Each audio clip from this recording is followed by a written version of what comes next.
Hebreus capítulo 9, versículo 1. Ora, a primeira aliança possuía ordenanças para adoração e também um tabernáculo terreno, pois foi levantada uma tenda, em cuja parte da frente, conhecida como lugar santo, estavam o candelabro, a mesa e os pães da proposição. Mas atrás do segundo véu havia a parte chamada Santo dos Santos, onde se posicionavam o altar de ouro puro para o incenso e a arca da aliança, também toda revestida de ouro. Nessa arca estava um vaso de ouro contendo o maná, a vara de Arão que floresceu e as tábuas da aliança. Acima da arca ficavam os querubins da glória, que com sua sombra cobriam a tampa da arca e o propiciatório. Contudo, não é nosso propósito detalhar sobre esse assunto agora. Ora, logo após tudo isso estar assim preparado, os sacerdotes entravam regularmente na parte inicial do tabernáculo, a fim de realizar os atos sagrados de culto. A fim de realizar os atos sagrados de culto. A fim de realizar os atos sagrados de culto. No entanto, na segunda parte da tenda, o Santo dos Santos, somente o sumo sacerdote podia entrar, uma vez por ano, e jamais sem apresentar o sangue do sacrifício, que ele oferecia por si mesmo e pelos pecados que o povo havia cometido por ignorância. Dessa maneira, o Espírito Santo estava revelando que enquanto continuasse erguido o primeiro tabernáculo, o caminho para o Santo dos Santos ainda não havia sido manifestado. Esse fato transforma-se numa ilustração para os nossos dias. Esse fato transforma-se numa ilustração para os nossos dias, esclarecendo que as ofertas e os sacrifícios oferecidos não podiam dar ao adorador uma consciência perfeitamente limpa. Eram tão somente ordenanças que tratavam de comida e bebida e de várias cerimônias de purificação com água. Esses mandamentos exteriores foram impostos até a chegada do tempo da nova ordem. Quem pode glorificar a Deus por essa palavra? Se você puder, continue com a sua Bíblia aberta. Eu quero conversar com você um pouquinho hoje sobre o culto. Esse de domingo à noite, aquele culto que você faz na sua casa com a sua família, ou um culto de ensino que você vem na quarta-feira, ou um culto de adoração e oração que você vem na sexta-feira. Enfim, todos nós aqui participamos na vida de muitos cultos, e eu quero conversar com você hoje sobre o culto. Ele diz aqui que o santuário era santo, e que os sacerdotes faziam daquilo algo sagrado. Então diga comigo assim: santo culto. Diga culto, santo culto. Vamos entender isso. Um dia, Deus olhou para a humanidade, e Ele decidiu levantar entre os homens uma nação, um povo para Ele chamar de seu povo, um povo que seria chamado pelo nome do Senhor. E no capítulo 12 de Gênesis, Ele visita um homem chamado Abrão, que depois teve o seu nome trocado para Abraão. Esse homem era improvável para dar sequência no projeto que Deus havia designado para ele. Improvável por quê? Porque Abraão era marido de uma mulher que não podia gerar filhos, e Deus olhou para aquele homem e disse para ele: eu vou transformar você, um improvável, marido de uma mulher que não pode ter filhos, em pai de uma grande nação, e em ti serão benditas todas as famílias da terra. E aquela que era estéril passou a ser mãe de filhos, gerou Isaac. Isaac se casa com Rebeca, também estéril, não podia dar filhos, e para que a promessa de Deus continuasse, ela deveria engravidar. E aconteceu outra vez, porque com Deus sempre existe um depois. Ele fez o improvável em Abraão, e Ele repetiu a improbabilidade de novo em Isaac, porque tudo que Deus faz na nossa vida pode se repetir outra vez. Quem aqui já foi abençoado por Ele em algum momento da sua vida? Se eu fosse você, eu se alegrava nessa noite, que se Ele fez uma vez, Ele pode fazer de novo. Diga assim: com Deus sempre tem um depois. Ele faz de novo em Isaac. Isaac gera Jacó. Jacó tem uma mulher que também não pode gerar, e ele tem mais outras mulheres, e ali a improbabilidade, a receita de Deus se repete. Ele se torna pai da tribo de Israel, as 12 tribos de Israel. Jacó teve o seu nome trocado por Israel, e a nação começa com os 12 patriarcas, filhos de Jacó.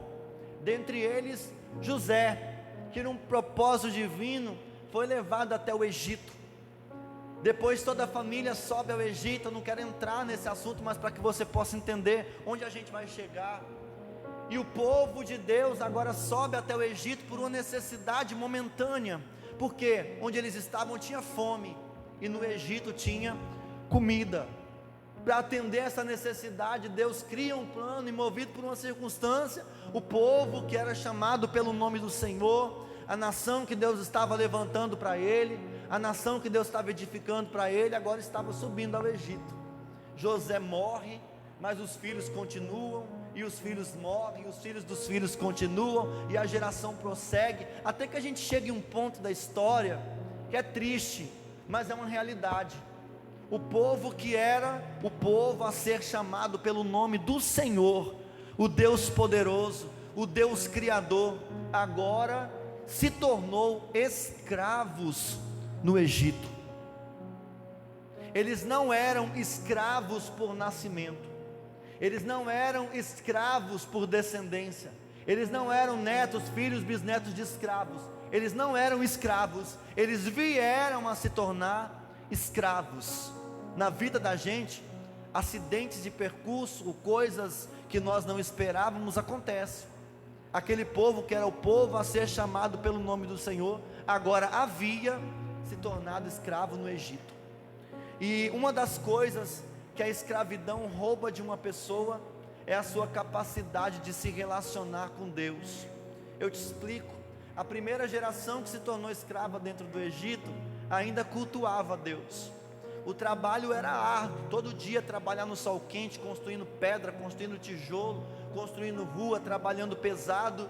Mas quando chegavam à noite em casa, cansados, enfadados do dia, da correria, eles ainda cultuavam a Deus, para lembrar quem era o Deus de seus pais, que havia um Deus, o Deus de Isaac, o Deus de Abraão, o Deus de Jacó. Mas o serviço no Egito começou a aumentar. Quando o faraó viu que o povo estava se multiplicando demais, a Bíblia diz que ele dobrou o serviço do povo, e agora era de dia, era de noite, e quando chegava cansado, algumas vezes já não tinha mais tempo, já não tinha mais disposição física, já não tinha mais condição de sentar com a família, de sentar com a congregação, para dizer assim: agora nós vamos aqui orar, agora nós vamos adorar o nosso Deus, agora nós vamos lembrar quem é o Deus da nossa história, quem é o Deus dos nossos pais, o que Deus fez, o que Deus faz, o que Ele pode fazer. E a escravidão foi tornando aquele povo um povo que já não tinha mais disposição e tempo para adorar a Deus. Hoje, século 21, ano de 2021, ainda tem gente que se submete a alguns tipos de escravidão. Algumas coisas vêm diante da nossa vida e vêm para nos escravizar. São vícios, são tribulações, são questões que a gente não consegue resolver. E a primeira coisa que a escravidão rouba da gente é a capacidade, a disposição de nós cultuarmos a Deus. Você quer ver uma coisa? Tem gente que trabalha muito a semana inteira, e quando chega no final de semana está cansado, está esgotado, e diz assim: eu não vou no culto à noite agradecer a Deus, ouvir de Deus, celebrar a Deus, adorar a Deus. Por quê? Porque eu estou muito cansado, a semana foi dura, a semana foi trabalhosa, eu não tenho mais a disposição. Quando a situação, a circunstância da sua vida tira de você a capacidade de você se relacionar com Deus, cuidado, aquilo começou a dar sinais de que você está se tornando escravo no lugar onde não deveria ser. Se você se tornar escravo daquilo que te oprime, que rouba de você a capacidade de conhecer a Deus, de se relacionar com Deus, é bom você voltar atrás e entender o que é que está te roubando de Deus, o que é que está tirando você da presença de Deus, porque a escravidão arrancou daquele povo a capacidade de conhecer o Deus e os feitos dos seus pais. Uma geração passa, outra geração passa, outra geração passa, e chega um tempo que os que adoravam já não adoram mais, que já não ouviam nem falar quem era Deus, só sabiam amassar barro, fazer telha, fazer tijolo, construir casa, trabalhar no sol quente. Não tinha dignidade alguma, porque escravo não tem hora para comer, não tem hora para dormir, não tem hora para descansar. Era exploração atrás de exploração. Quem está me entendendo nessa noite, diga amém. Cuidado, mais uma vez eu vou dizer para você, com aquilo que tem roubado você de Deus. O Espírito Santo não pode ser substituído por qualquer outra coisa. O Espírito Santo não pode ser substituído por algumas horas nas redes sociais, onde você não tem mais tempo para orar, para ler a Bíblia, para adorar a Deus, ou até mesmo para estar com a sua família, ensinando os seus filhos, porque isso não é obrigação do pastor, isso não é obrigação da igreja, isso é obrigação da família. Ensina o menino no caminho que ele deve andar, e quando ele se crescer não se desviará dele. Quem tem a obrigação de ensinar sobre Deus para os seus filhos não é a igreja. Quem tem a responsabilidade de ensinar o caminho da cruz para os seus filhos é você. E talvez você está tão ocupado, talvez você está tão atarefado, talvez você está tão cansado com a fadiga do dia a dia, que a escravidão do cansaço tem roubado de você essa responsabilidade. Mais uma vez eu digo a você, cuidado. E foi isso que o povo de Deus se tornou dentro do Egito, alguém que não conhece mais o Deus que um dia apareceu aos seus pais e lhes fizeram uma promessa. Mas Deus não se esqueceu do seu povo. Eu vou falar de novo. O povo, por causa da escravidão, por causa do cansaço, por causa da fadiga, se esqueceram do seu Deus. Mas eu estou falando de um Deus que diz na sua palavra: ainda que uma mãe se esqueça do filho que um dia gerou, todavia eu, Senhor, não me esquecerei de ti. Alguém esqueceu-se de Deus, mas Deus não se esquece daqueles que são seus. E um dia Deus olha para aquele povo e diz: o meu coração se inclinou a ter misericórdia desse povo. Levanta um menino chamado Moisés. Você já conhece a história, já assistiu o filme e até a novela. Esse homem de Deus é levantado para libertar o povo da escravidão do Egito e levar eles para o lugar onde Deus havia prometido, porque eles eram povo de Deus. Só que o problema, estavam mal posicionados, estavam no lugar que eles não deveriam estar, estavam numa condição, numa posição que Deus não havia designado para eles. Quando Deus te chama, Deus não chama você para ser escravo. Quando Deus te chama, Ele quebra qualquer laço de escravidão que possa te prender, para que você possa olhar para o céu e declarar com a sua voz em alta voz: eu sou livre. Só quem é livre, dá um grito de glória a Deus aí. Eu estou achando você muito xoxo hoje. Levanta a sua mão e diga: eu sou livre. Diga: a cruz me libertou. Você não precisa mais viver escravo de nada. Deus teve misericórdia daquele povo, tira eles com mão forte da escravidão do Egito e conduz eles numa jornada de 40 anos por meio do deserto, até que se cumprisse na vida deles aquilo que Deus havia prometido. Quando eles atravessam o Mar Vermelho, Deus fecha o mar, batiza quase 2 milhões de hebreus no Mar Vermelho. O apóstolo Paulo diz isso em 1 Coríntios capítulo 10, foi um grande batismo que aconteceu ali. Deus batizou eles no mar, eles atravessam, o mar fechou, e quando você batiza, o mar se fecha. O que Deus queria dizer para aquele povo era: uma vez que você atravessou esse rio, uma vez que você atravessou essas águas, eu fechei o caminho de volta, e agora é só para frente. O Egito na sua vida, nunca mais. Aconteceu comigo, será que aconteceu na vida de mais alguém aí? Eu tenho uma notícia boa para te dar nessa noite. Deus fechou a porta que te fazia, ou te permitia, ou que te autorizava a voltar atrás. Mas o povo não sabia mais cultuar a Deus. Aquele povo que acabou de ser batizado no Mar Vermelho, agora estava no meio do deserto, perguntando: e agora? O que nós vamos fazer? Quem é esse Deus que nos tirou? Porque eles foram tirados por um Deus que eles não conheciam. Eles foram trazidos por um Deus que eles não conheciam. Mas esse Deus disse: eu vou me apresentar para vocês. Deus chama Moisés e diz: Moisés, eu preciso ensinar uma coisa. Eu preciso, na verdade, devolver uma coisa que a escravidão roubou do meu povo. E no primeiro versículo que nós acabamos de ler, no versículo 1 diz que a primeira aliança possuía ordenanças para adoração. Porque a primeira coisa que Deus fez foi: eu preciso ensinar esse povo a me adorar de novo. Quando você entra na escola no prezinho, você aprende uma lição de cada vez, não é assim, Jonathan? Primeiro as vogais, A, E, I, O, U, assim que Deus fez com Israel.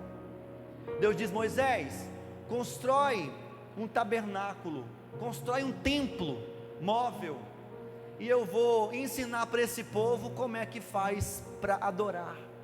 Eu vou ensinar através desse tabernáculo de que maneira eu quero que vocês prestem um culto a mim.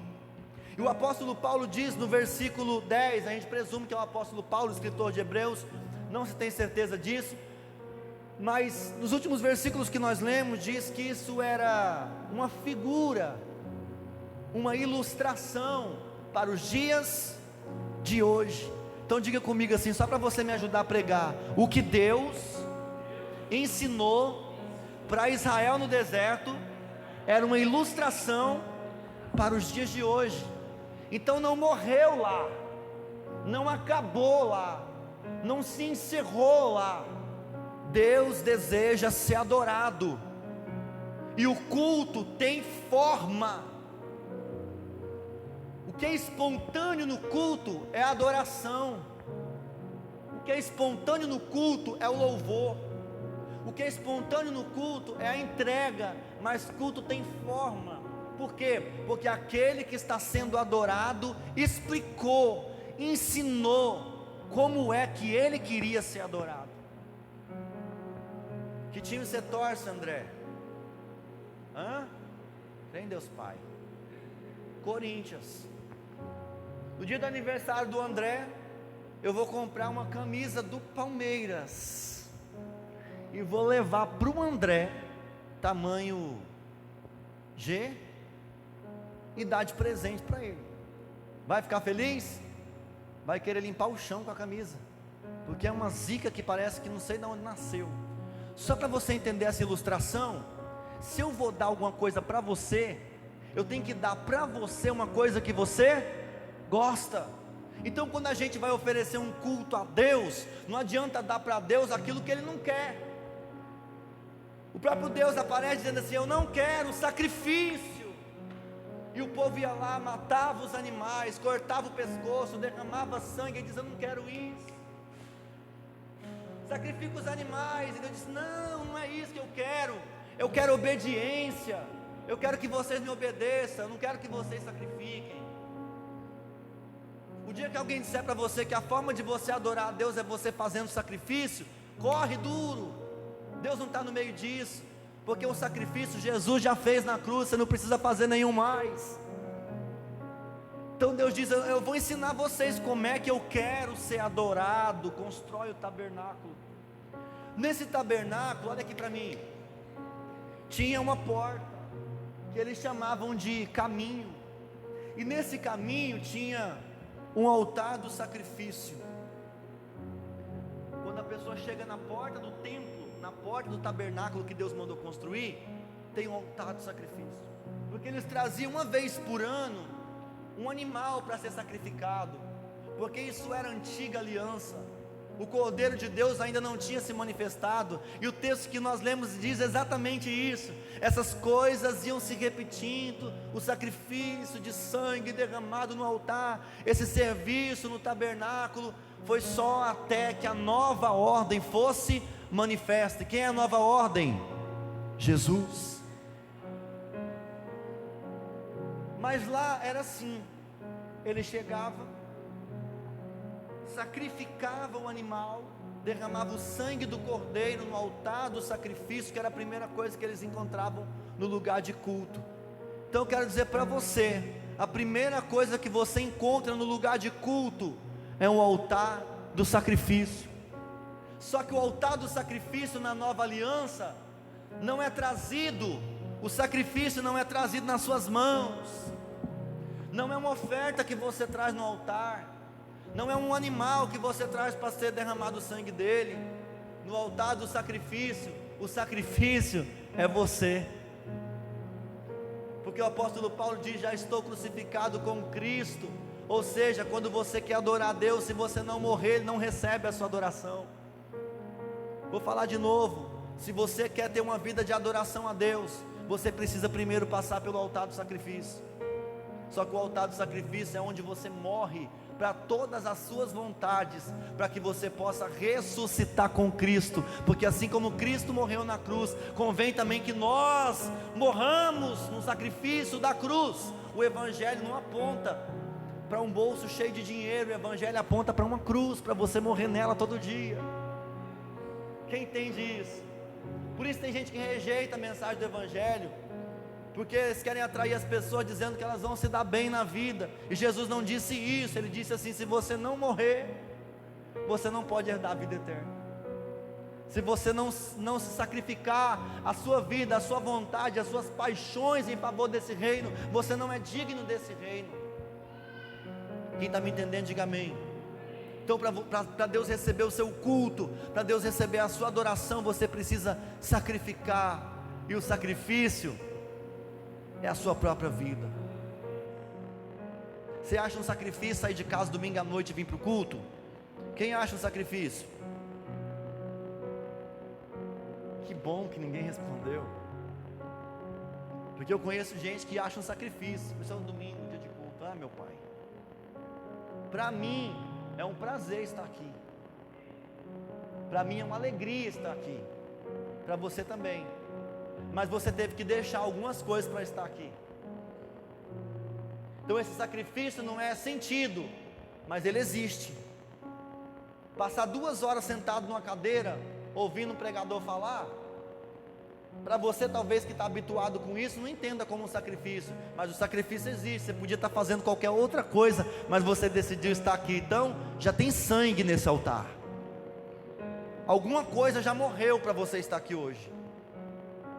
No Domingão do Faustão não existe mais, né? Mataram o Faustão na televisão. Foi sacrificado o Faustão. Que antigamente o povo não ia. Você acredita que o povo não ia no culto para assistir o Domingão do Faustão? Aí na segunda-feira estava lá alimentado. Comeu o quê? Comia o Domingão do Faustão. A alma deve estar satisfeita. Mas é o altar do sacrifício. Então, ele chegava, sacrificava, para depois dar o próximo passo. O próximo passo era uma pia de bronze cheia de água. Por quê? Porque quando você se sacrifica, mata o animal, espirra sangue, você se suja, e você não vai entrar no lugar da presença de Deus sujo. Então logo depois do altar do sacrifício, Deus falou para Moisés: coloca lá uma pia de bronze. Para quê? Para lavar as mãos e para lavar os pés. Quem subirá ao monte santo do Senhor e quem adorará no seu santuário? Aí ele mesmo pergunta e ele mesmo responde no Salmo, não sei se é 20 ou 24, que diz: quem tem as mãos, quem lembra? Quem tem as mãos limpas e um coração, ou seja, passou pela pia de bronze. Uma vez que você se sacrifica para servir a Deus, negando as suas próprias vontades, Ele vem com a água. Que água é essa? É o Espírito Santo, que te limpa, que te purifica, e que torna você pronto, apto a entrar no primeiro lugar que de fato a presença de Deus começa a se manifestar, que é no lugar santo.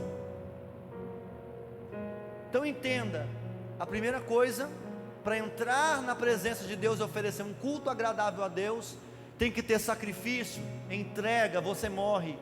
Depois você tem que passar pelas águas.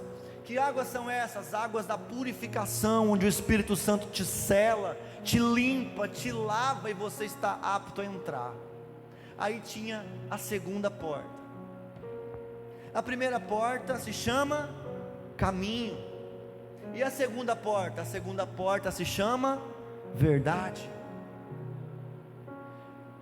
O sacerdote entrava na verdade, e lá estavam uma mesa dos pães da propiciação, um altar, um candelabro com lâmpadas acesas e um altar de incenso. 3 coisas tinha ali. A mesa dos pães, porque Jesus disse: eu sou o pão vivo que desceu do céu.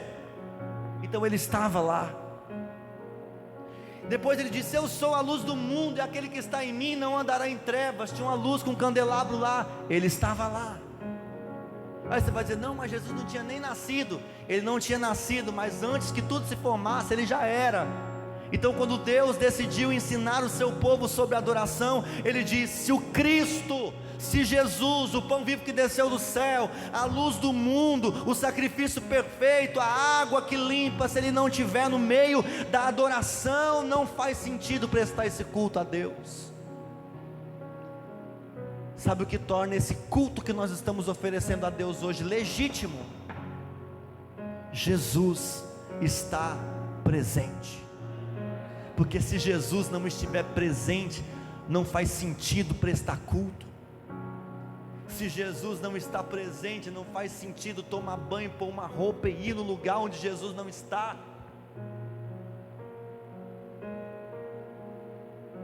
Então o sacerdote passa pela mesa dos pães, passa pela lâmpada. Eu estou falando de culto. O povo não sabia fazer culto, e Deus está ensinando o povo a fazer culto. Para você entender o que está acontecendo hoje à noite aqui, depois de passar pela pia, pela mesa dos pães, pelo candelabro, agora ele encontra o altar do incenso. O que é um incenso? O incensário, a Bíblia diz que a oração e a adoração sobem diante de Deus como incenso, como perfume. E a Bíblia diz que quando ele aceita, quando ele recebe a adoração, quando ele recebe o louvor, quando ele recebe a oração, o louvor, a adoração se torna um cheiro suave nas narinas de Deus. O que significa isso, pastor? Quando você levanta a mão no meio do culto e fala assim: glória a Deus, você não vê, mas tem uma fumaça subindo. Quando você diz aleluia, você não vê, mas tem uma fumaça subindo. E se isso vem do fundo do seu coração, e não porque alguém mandou você dar glória a Deus, o negócio fica mais bonito ainda. Não tem como entrar no lugar que Deus quer te levar sem que você adore em espírito e em verdade, para que esse incenso seja queimado. Por isso que a gente canta: deixa queimar, deixa queimar, deixa queimar, porque cada adoração que você presta a Deus, cada palavra de gratidão que você dá a Deus, cada palavra de louvor que você entrega a Deus, você não vê, você não sente, você não sabe, mas os céus estão recebendo, os céus estão sugando, narinas de Deus está sendo visitada pela sua adoração.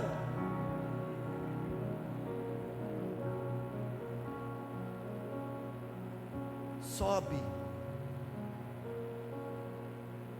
Primeira porta, diga assim: caminho. Segunda porta, verdade.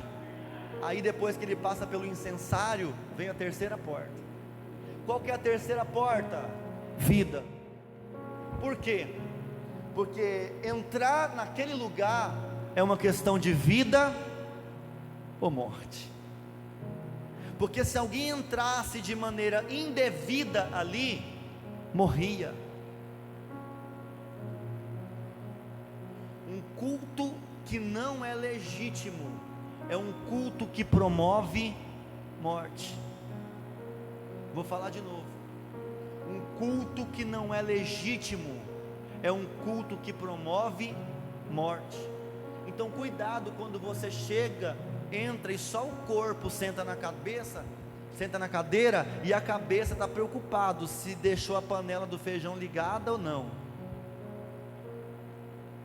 Porque quando você está aqui, mas a sua mente está viajando em outro lugar, esse culto que está acontecendo aqui, esse ambiente que você está inserido nele, ele não entra dentro de você.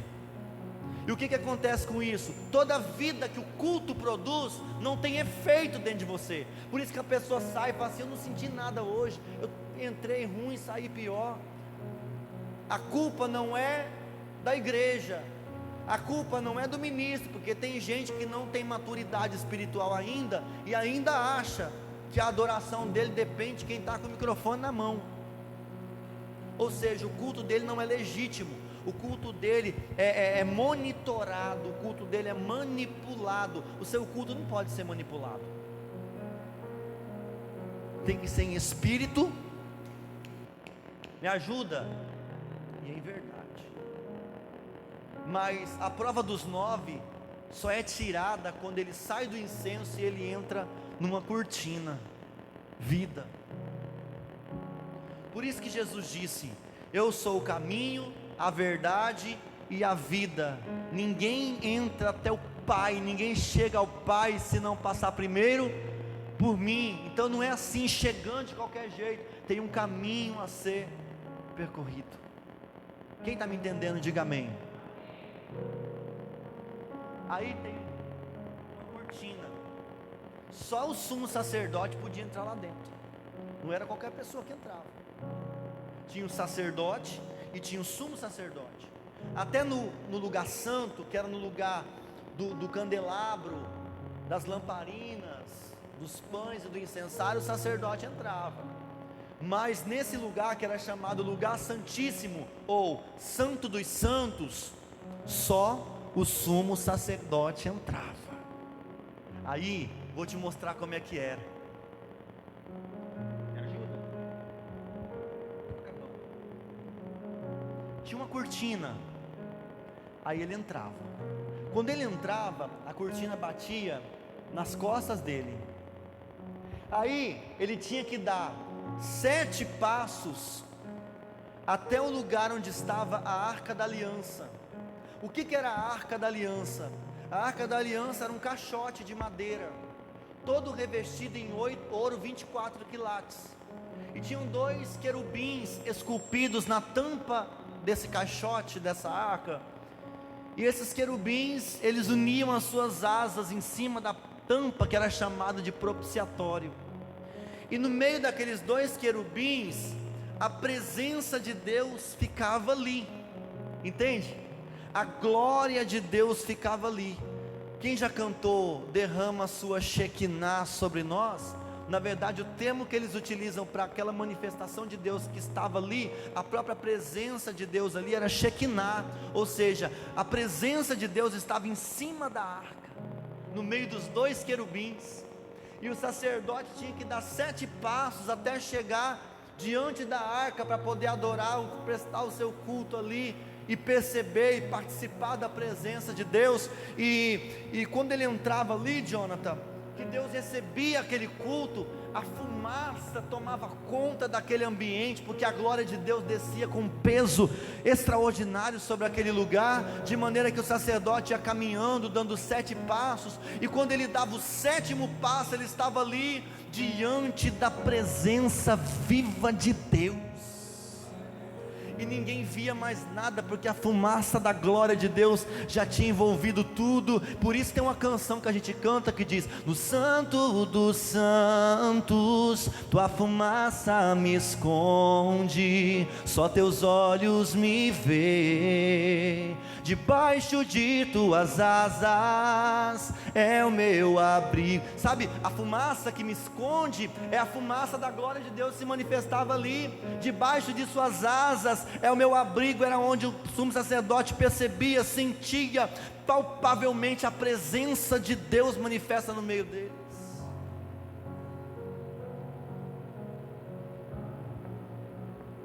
O culto começou agora, porque até então eram passos de preparação. Até chegar na presença de Deus é só passos de preparação. Mas quando você tem um encontro, um contato com a glória de Deus, o ambiente não fica do mesmo jeito. A gente entra e sai de alguns lugares, a gente entra e sai da oração, muitas vezes sem tocar na presença de Deus. Sabe por quê? Porque a gente apressa demais o amém, porque amanhã tem que acordar cedo para trabalhar. Aí eu oro e estou pedindo, eu peço por isso, peço por aquilo, coloco a minha listinha de pedido diante de Deus, e na hora que é para entrar de verdade no lugar, eu digo amém.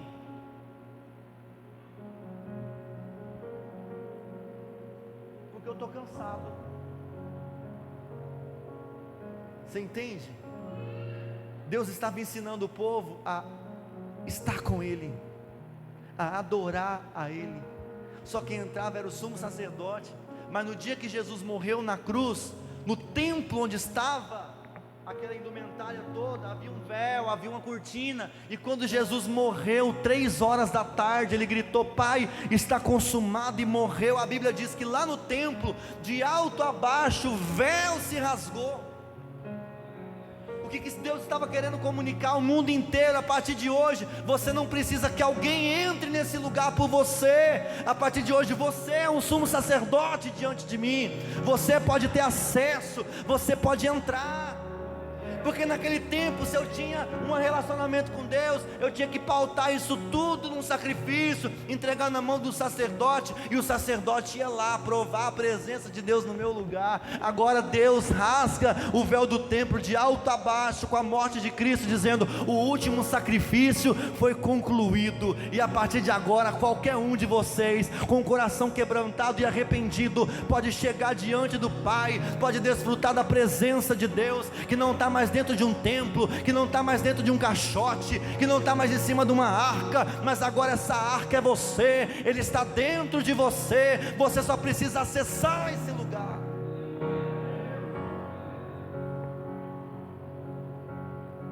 Quando terminava tudo, o sacerdote ia voltar, mas não era virar as costas e sair correndo. Ele estava diante da arca, ele dava 7 passos para trás, porque ninguém dá as costas para a presença de Deus. E quando ele dava o 7º passo para trás, a cortina batia nas costas dele, fechava. Glória a Deus, com a alma lavada, eu vi a presença.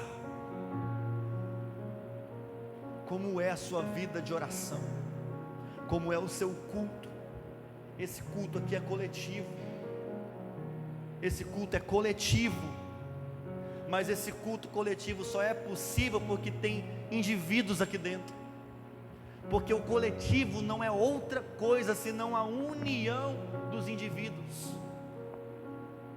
Quando Deus olha para cá hoje, meu irmão, Deus consegue ver o coletivo, mas Deus também consegue ver o indivíduo. Ele sabe das intenções do seu coração ao chegar aqui. Para concluir, nós lemos aqui o que tinha dentro da arca, o que fazia esse caixote ter esse significado tão impressionante, a ponto da presença de Deus, que não habitava entre as pessoas, descia do céu e manifestava lá. Descia do céu e manifestava lá. Descia do céu e manifestava lá.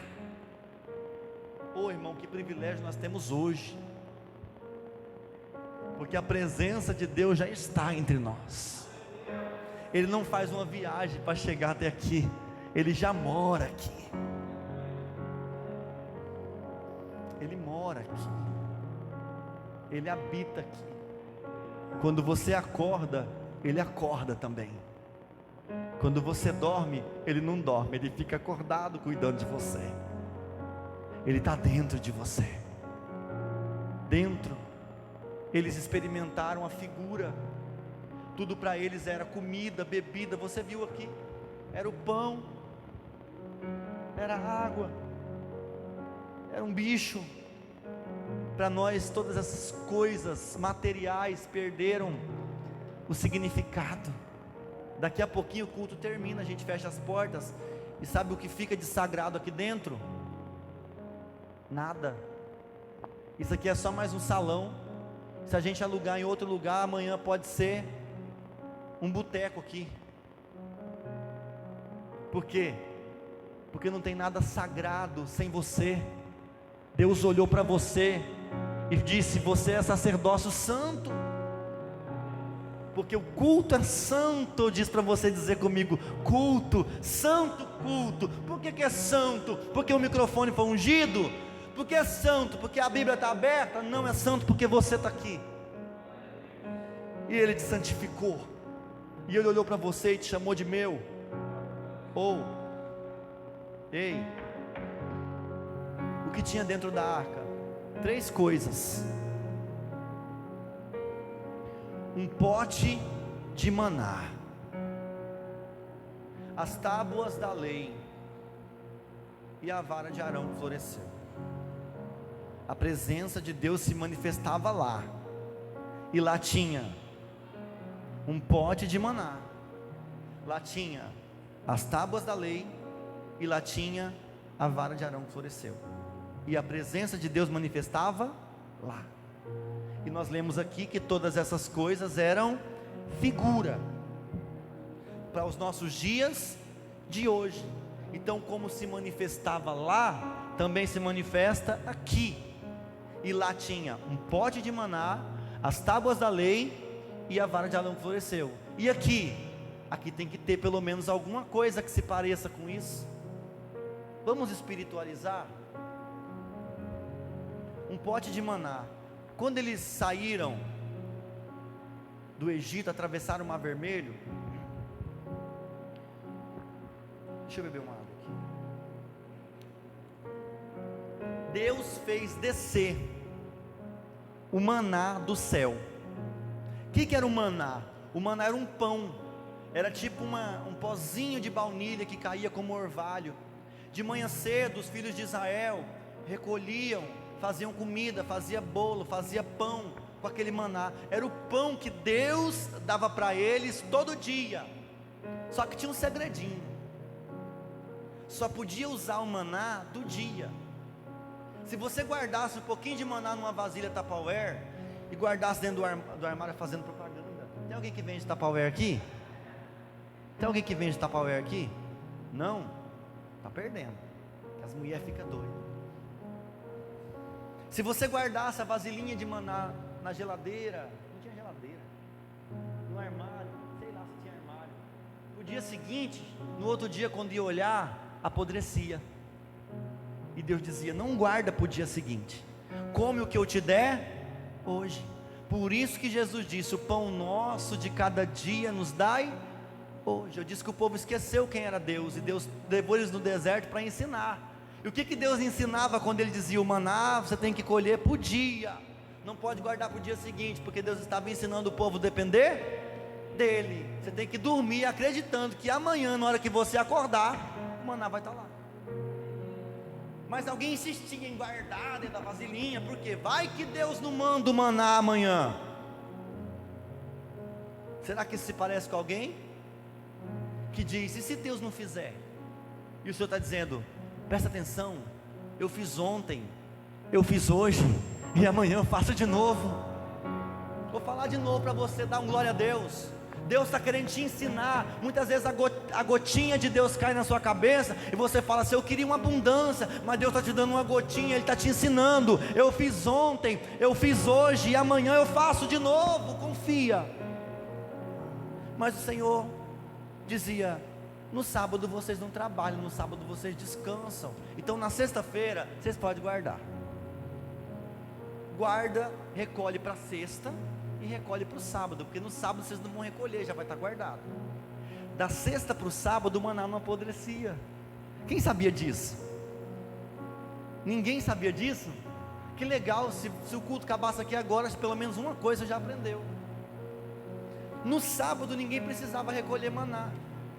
Só que Deus falou para Moisés: pega um potinho de maná e guarda dentro da arca, e a presença de Deus vai estar lá. Quem está entendendo? Guarda um potinho dentro da arca, e a presença de Deus vai estar lá. Só que tem uma coisa: todo maná apodrecia, mas o maná que estava dentro da arca não apodrecia. Por quê? Porque dentro da arca estava a presença de Deus, e onde a presença de Deus está, as coisas não apodrecem. Vou falar mais: onde a presença de Deus está, as coisas não têm prazo de validade. Tem coisa na sua vida que está perguntando: até quando vai durar isso? Eu quero dizer para você: se a presença de Deus estiver, vai durar até a eternidade, porque tudo onde a presença de Deus está não apodrece, não tem prazo de validade. E a presença de Deus estava lá. Diga comigo: o pão que desceu do céu. Quem era ele? Jesus. Quando Jesus disse: eu sou o pão vivo que desceu do céu, ele estava dizendo: eu sou o maná de dentro da arca, que não apodrece, que não vence e não tem prazo de validade. Aí quando Jesus foi pregado na cruz, marcaram a data, morreu aqui. Só se esqueceram de uma coisa: a presença do Eterno estava lá para ressuscitar Jesus no terceiro dia. Por quê? Porque Ele é o pão vivo que desceu do céu. Por quê? Porque Ele é o maná de dentro da arca. Por quê? Porque a morte tentou colocar um dia como o dia do sepultamento, mas o céu já tinha declarado: domingo de manhã, quando as mulheres vierem cuidar do corpo, Ele está vivo para sempre. Vale um glória a Deus aí? Um pote de maná, as tábuas da lei, aquelas que foram escritas pelo dedo de Deus, lá em cima do monte Sinai. Nas tábuas da lei estavam as palavras de Deus, e a presença de Deus estava lá. Por quê? Porque culto sem palavra não é culto. Não adianta cantar, se não tiver palavra, não é culto. Por isso que Deus colocou a presença dEle lá, porque a palavra dEle estava lá. O culto autêntico é o culto que tem palavra, que tem compromisso com a palavra, que está alinhado com a palavra. Se você for em algum culto e chega lá alguém falar qualquer outra coisa que não seja alinhado com a palavra, sai correndo. Jesus não tem compromisso com aquilo que não tem compromisso com a sua palavra. Ele disse: passará o céu, passará as terras, mas a minha palavra não vai passar. Por quê? Porque está dentro da arca, e dentro da arca as coisas não têm prazo de validade. Por último, que tinha dentro da arca? A vara de Arão que floresceu. Que é isso? Deus escolheu um sacerdote no meio do povo, e o nome desse sacerdote era Arão. Ele era irmão de Moisés. E sabe o que os israelitas fizeram, meu irmão? Levantaram um motim contra Arão. Disseram bem assim: não foi Deus que levantou Arão, não. Isso aí é nepotismo. Ele colocou o irmão dele, é coisa de família. Nesse lugar que é só a família que tem vez, Deus me livre disso. E o povo começou a questionar a autoridade que Deus havia colocado sobre a vida de Arão, dizendo que aquilo era nepotismo, que aquele povo estava com treta de colocar só a família deles na liderança. E 3 homens chamados Datã, Corá e Abirão se levantaram contra eles, e Deus chamou na porta da congregação, e a terra engoliu eles e a família deles. E Deus disse: eu vou provar para você se foi eu que escolhi Arão ou não. Eu te pergunto uma coisa: Deus precisa provar alguma coisa para alguém? Sim ou não? Me ajuda. Deus precisa provar alguma coisa para alguém? Sim ou não? Mas tem hora que Ele faz questão de mostrar. Para quem encrenca, para quem zica, para quem fala mal, para quem critica, eu quero dizer para você que Deus te escolheu. Ai, você não falou nada. Eu quero dizer para você que Deus te escolheu. Ei, eu quero dizer para você que Deus te escolheu. Mas no seu caminho você vai encontrar algumas pessoas que vão questionar isso. Só que Deus não precisa provar nada para ninguém, mas algumas vezes Ele faz questão de fazer isso. E Deus vai fazer alguma coisa na sua vida, eu estou profetizando agora, viu? Que todo mundo que olhar para você não vai poder questionar de que Deus está com você. Amém. Aí Deus disse: compareçam todos os líderes das 12 tribos de Israel diante da tenda da congregação, e cada um vem trazendo uma vara seca na mão. E vieram todos eles. Da tribo de Levi, Arão. E o Senhor disse: cada um dos 12 homens vai colocar na terra a vara. Vocês vão embora para casa, amanhã cedo vocês voltam. A vara do homem que eu escolhi vai dar flores, vai florescer. Eu não estou falando de Cuiabá, gente, estou falando de Mato Grosso, terra boa, que tudo que você planta dá.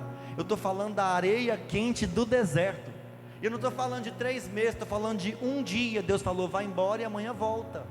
E quando chegou no outro dia, para poder concluir, vieram todos: Rubem, Simeão, Judá, Issacar, Zebulon, Dan, Gad, Azer, Naftali. Vai tirando um por um. E quando tira a vara de Arão de dentro da terra, a Bíblia diz que a vara de Arão estava cheia de flores e brotou um cacho de amêndoas.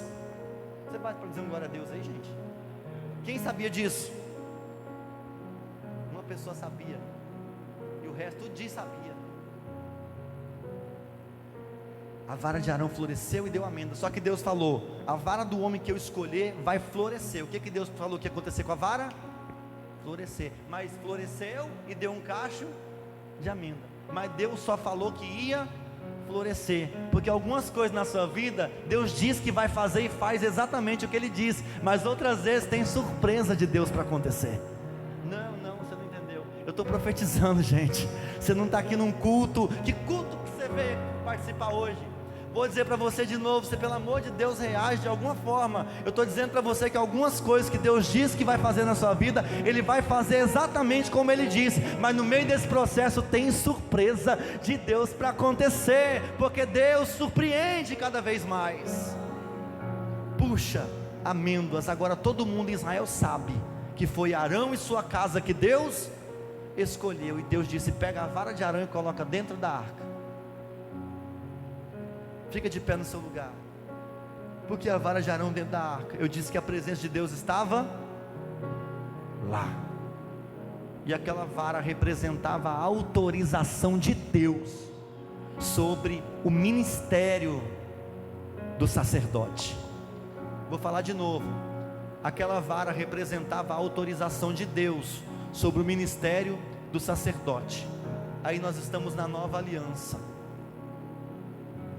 Diga comigo assim: na nova aliança, o sacerdote, quem que é? Sou eu. Fala aí. É você. E Deus colocou dentro da arca a autorização para que você possa executar o chamado de Deus na sua vida. E isso não tem prazo de validade. Eu estou dizendo que o chamado que Deus tem com a tua vida não vai acabar no dia que alguém decidir que vai acabar. Eu estou dizendo que o que Deus tem com você não vai parar no dia que alguém olhar para você e falar que você não é de Deus, ou no dia que alguém criticar você por causa da tua roupa, ou no dia que alguém criticar você por causa das suas postagens, ou no dia que alguém criticar você por causa dos lugares que você frequenta. O chamado que Deus tem com a sua vida não limita você nas coisas que você faz. Ao contrário disso, o chamado de Deus é uma autenticação que Deus deu e selou na eternidade. Ninguém pode invalidar aquilo que Deus disse ao meu respeito. E é sobre isso que eu quero orar nessa noite, porque eu disse que Deus ensinou o povo a prestar a Ele um culto, e nós vimos aqui tudo que Deus queria que tivesse num culto.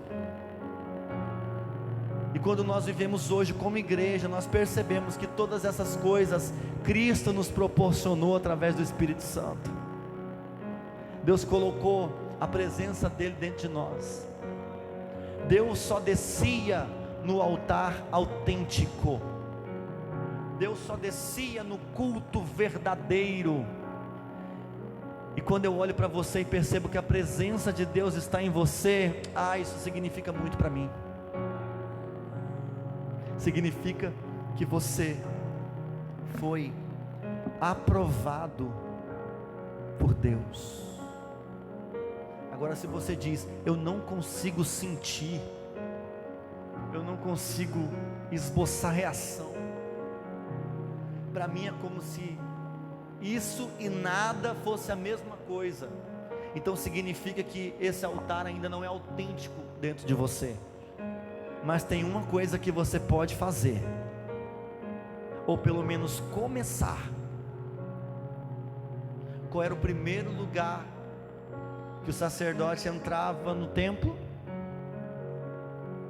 Era o altar do... Qual era a primeira coisa que ele entrava? Ele se deparava com o altar do sacrifício. Ali acontecia a entrega.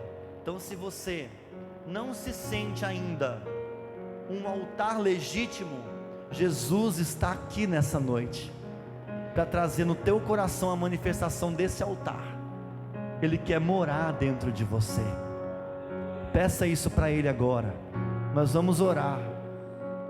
Eu quero que você levante a sua voz e no seu coração aberto você diga ao Senhor que tudo aquilo que foi roubado pela escravidão, pelo tempo passado, você quer que Deus restitua.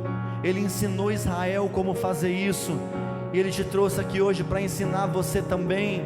Mas você entende que há um caminho a ser percorrido, e se você tenta pular essas etapas, você não consegue chegar nesse lugar. Mas você pode hoje pelo menos começar. E se você puder dizer: Jesus, vem ao meu coração, Jesus, vem ao meu encontro, Jesus, eu estou disposto a morrer nesse altar de sacrifício, eu estou disposto a matar a minha carne para poder experimentar a tua presença. Se você fizer isso hoje, talvez não seja a concretização de todo esse processo, mas para um começo já está bom. Ele deseja vir, Ele quer morar, Ele quer habitar dentro de você, Ele quer morar, Ele quer ficar, Ele quer tratar você como um altar legítimo, onde a presença dEle se manifesta.